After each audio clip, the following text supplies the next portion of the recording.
สบายดีขอต้อนรับเข้าสู่การรายงานข่าวพยากรณ์อากาศที่ห้องข่าวกรมอุตุนิยมและโทรศาสตร์สำหรับมื้อนี้อากาศยังจะเย็นหาหนาวเย็นอยู่แขวงภาคเหนือด้านตะวันออกแขวงไส้สมบูรณ์และเขตผู้เพียงบ่อละเวนเฮามาเบิ่งรูปภาพดาวเทียมมื้อนี้กันเลยว่าจะเป็นแนวใดความกดดันสูงของอากาศเย็นที่ประเทศจีนยังสืบต่อแผ่ลงมาปกคลุมอยู่เขตภาคเหนือด้วยกำลังปานกลางสมทบกับกระแสลมตะวันออกพัดปกคลุมซึ่งจะเฮ็ดให้อากาศเย็นหาหนาวเย็นอยู่แขวงภาคเหนือด้านตะวันออกแขวงไส้สมบูรณ์และเขตผู้เพียงบ่อละเวนพร้อมจะมีฝนตกในระดับคอยหาปานกลางและมีลมพัดแรงอยู่บางท้องถิ่นแขวงภาคกลางลงหาภาคใต้ต่อไปเฮามาติดตามสภาพอากาศโดยรวมของแต่ละภาคมื้อนี้นำกันเลยภาคเหนือด้านตะวันออกอากาศเย็นหาหนาวเย็นพอมีหมอกบางปกคลุมในตอนเช้าและมีลมพัดแรงอยู่เกือบทั่วไปอุณหภูมิในระหว่าง10-21องศา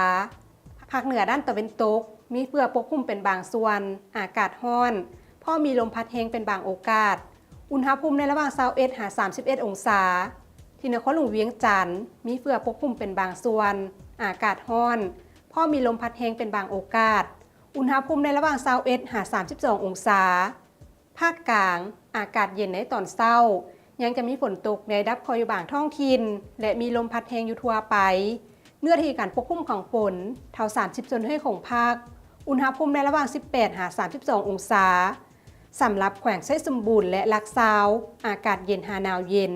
พอมีหมอกบางปกคลุมในตอนเช้า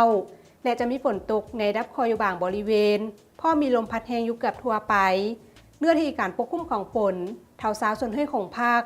อุณหภูมิในระหว่าง13-18องศาภาคใต้อากาศร้อนในตอนบ่ายและจะมีฝนตกในระดับคอยหาปานกลางอยู่บางท้องถิ่นพอมีลมพัดแรงอยู่ทั่วไปเนื้อที่การปกคลุมของฝนเท่า40 ส่วนของภาคอุณหภูมิในระหว่าง19-31องศาสำหรับเขตผู้เพียงบ่อละเวนอากาศเย็นหาหนาวเย็นพร้อมจะมีฝนตกในระดับคอยหาปานกลางอยู่บางบริเวณและมีลมพัดแรงอยู่ทั่วไปเนื้อที่การปกคลุมของฝนเท่า40 ส่วนของภาคอุณหภูมิในระหว่าง12-21องศาท่านผู้ชมที่เข้ารบมาฮอนี่การรายงานข่าวพยากรณ์อากาศก็ได้หมดเวลาลงแล้วท่านสามารถติดตามชมโดยผ่าน Facebook หรือ YouTube ที่ขึ้นตามหน้าจอนี้ขอขอบใจสำหรับการรับชมข่าวพยากรณ์อากาศแล้วพบกันใหม่ในมื้ออื่นสำหรับมื้อนี้ขอกล่าวคำว่าสบายดี